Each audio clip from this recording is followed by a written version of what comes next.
then, Anna was having a hard time getting into Warren Davidson's office, and I thought it was because of my posting the card and my interactions. And so I called and I was like, hey, I'm sorry. I hope that's not the reason. And that was that Max guy again. He was basically like, well, we just can't meet with her because we have to meet with constituents. And so I was like, well, what if we got like 5 constituents on the phone? Because I'm kind of like, I don't give up. And so he's like, okay, fine. So he goes and I wait a while, but he gets Tim Hight on the phone.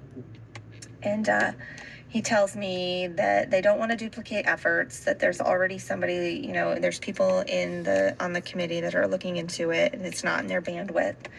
And which I appreciated, because I don't want to keep putting my efforts into a politician who has no interest in helping, And so, but I did ask, I said, with this briefing with James Angel, did he disclose his conflicts of interest? And he said that no, it was a very informal briefing, which we know it wasn't, but he wasn't there. So he couldn't say. He said he probably didn't because it was informal. And so then I asked, did you get the letter?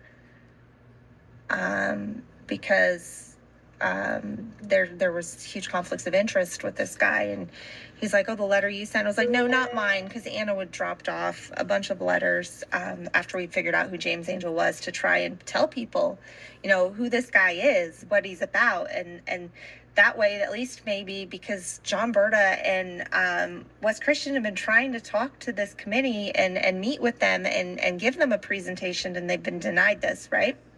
And so I was like, can we bring them in so that they can give an opposite or to give a balanced view, right? And he was like, no, I don't think we need to, you guys have shared everything. But then I started going through the conflicts of interest with James Angel, the patents, the relationship with FINRA, the relationship with GTS.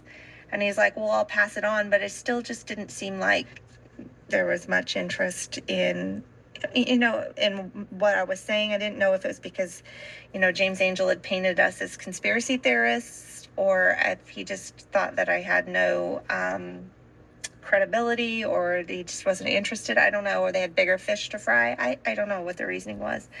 It was like, just something didn't feel right. And then I looked and I found out that Tim Hight had gone from FINRA and then worked for Warren Davidson. So he, was recently with FINRA.